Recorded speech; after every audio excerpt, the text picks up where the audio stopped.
Balthazar, dans les vidéos érotiques que nous avons vues, il est parti très loin dans les bureaux.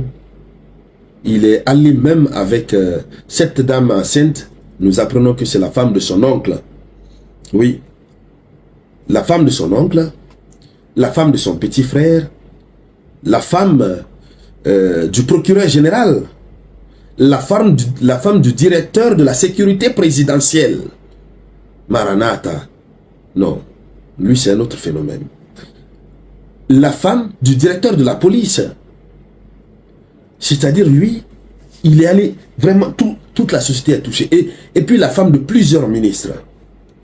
Alors, déjà, toutes ces femmes, il y a certaines qui n'étaient pas mariées. Hein. Il y a certaines qui ne sont pas mariées, mais beaucoup étaient mariées. À l'instant où nous parlons, ces dames ont été congédiées. Leurs maris les ont dit merci. Et elles se préparent aussi à comparaître devant la police pour être entendues par la police. Tout ça là, voilà. Mais ce qu'il faut rappeler, c'est que Balthazar est en détention préventive depuis plus de 6 mois. Il est en prison. Dans une affaire de détournement de 1 milliard de francs CFA. Et donc c'est dans le cadre des investigations qui sont en train d'être menées pour savoir si vraiment, pour avoir des preuves quoi. Il attend son jugement. Pour avoir des preuves pour qu'il soit jugé. C'est là que les agents qui sont allés, sont tombés sur, dans le cadre de la perquisition, sont tombés sur son disque dur, où ils ont retrouvé ces vidéos. Mais comment le gouvernement a réfléchi pour mettre ça sur la toile? D'abord, c'est l'image de la Guinée équatoriale, de son administration, puisque le monsieur Balthazar travaille au sein de l'administration, ce qui veut dire que ça c'est Balthazar qu'on a vu. C'est le Balthazar qu'on a vu. C'est parce que c'est lui, son dossier est sorti aujourd'hui. Il y en a combien de Balthazar au sein de l'administration équato-guinéenne? Et pas seulement au sein de l'administration équato-guinéenne. Nous parlons aujourd'hui de Balthazar, mais force est de reconnaître que il y a des gens qui font pire que ça. Les hommes comme Balthazar, il y en a beaucoup, c'est juste que c'est le nom de Balthazar qui est gâté, tout simplement parce qu'il a pris la décision de se filmer lors des ébats sexuels et parce que c'est un homme très puissant dans son pays. Sinon, les messieurs, tout le monde, les messieurs qui tirent sur tout ce qui bouge, il y en a dans toutes les sociétés.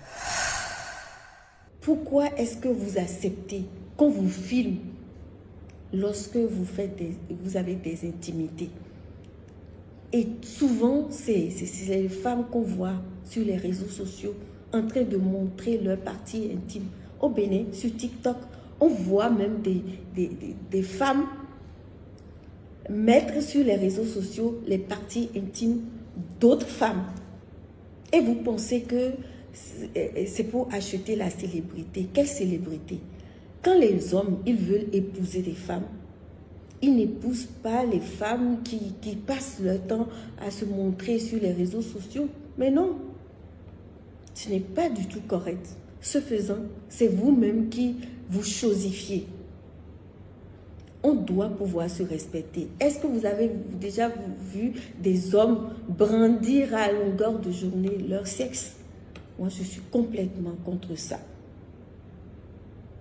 Et je répète, en administration, lorsque les hommes vont voir ces vidéos-là, il faut vous dire que ça nous dessert. On ne peut pas vouloir d'une chose et faire son contraire. Nous voulons travailler. Nous voulons avoir la même possibilité que les hommes en entreprise. Et aujourd'hui, c'est nous qu'on voit sur les réseaux sociaux en train enfin, de nous laisser faire par un homme aussi puissant qu'il soit. Mais si un homme demande maintenant que sa femme ne travaille pas dans une administration, est-ce qu'on pourra lui en vouloir? N'aura-t-il pas raison? Mais je pense qu'on a des enseignements à tirer de cette situation-là.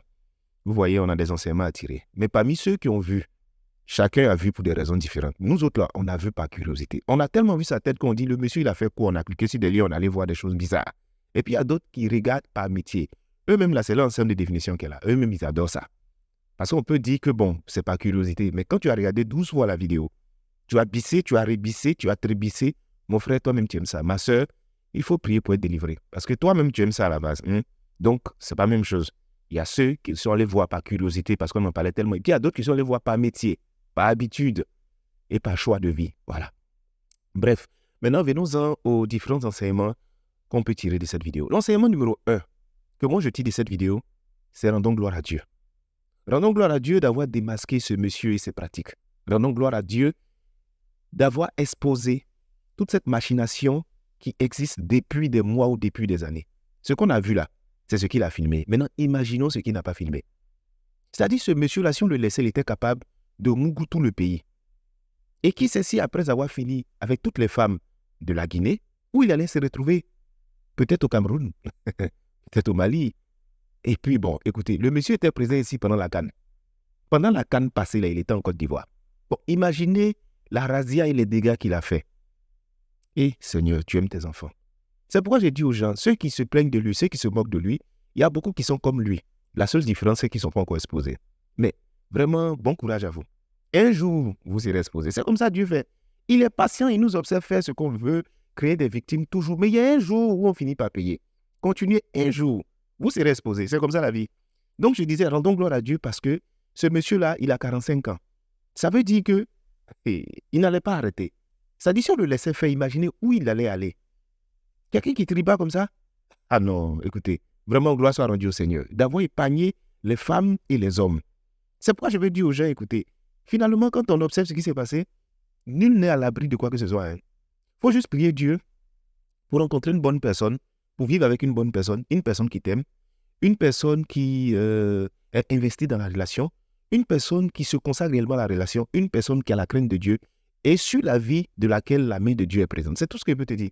Sinon, les histoires de non, parce qu'on a vu beaucoup de commentaires, beaucoup de personnes ont réagi. Oui, ça prouve que les hommes sont des infidèles. Il y a d'autres qui ont dit c'est bien fait. Parce qu'on pense toujours que les femmes de joie, ce sont des femmes qui sont bizarres, des femmes artistes, des femmes chanteuses, des femmes qu'on voit au bord de la rue, mais celles même qui portent souvent des tailleurs, qui vont dans les bureaux aussi, c'est les Wolos, c'est les mêmes là, c'est les toutous. Nous tous on est mélangés. Il y a d'autres qui ont dit c'est parce qu'elles ne sont pas satisfaites plutôt par leur homme et que c'est bien fait pour les hommes. Il faut que les hommes s'occupent. On a entendu beaucoup de versions. Moi, parmi toutes ces options, je veux aussi proposer une option. Parce que je pense que quand on essaie de comprendre une situation physique qui manque de logique, il faut chercher souvent les raisons dans le spirituel. Oui, bien sûr, je vais parler du spirituel. Et tu t'attendais à ça, bien entendu. Alors, peut-être que les gens ne sont pas informés, mais le sire Balthazar, c'est un homme de pouvoir, un enfant d'un haut dignitaire en Guinée. C'est-à-dire qu'il est habitué aux arcanes du pouvoir. Et pour ceux qui sont spirituellement avertis, ils savent que ce sont des méthodes et des pratiques qui existent dans le domaine du pouvoir. Oui, ce sont des pratiques qui sont très courantes. Chaque personne qui a un pouvoir est basée sur quelque chose. Il tire sa force de quelque part. Et les gens, souvent, ignorent le pouvoir qui se trouve dans l'entrejambe des femmes. Il y a des femmes qui ont leurs étoiles qui sont siphonnées, qui sont volées par l'acte sexuel. Et il y a beaucoup d'hommes qui pratiquent ça. Surtout les gens de pouvoir, les gens riches, les gens d'un certain niveau. Il y a des gens qui font ça. Quand ils couchent chez toi, ils prennent quelque chose. Parce qu'en vérité, quand je regarde le profil des femmes, soit c'est un détraqué, un obsédé, soit c'est quelqu'un qui le fait pour le pouvoir, pour quelque chose qui est mystique. C'est un ritualiste. Moi, c'est ce que je pensais. Parce que tu ne peux pas enchaîner autant de conquêtes et puis filmer et en être fier. Mais au-delà de ça, le faire sans se protéger.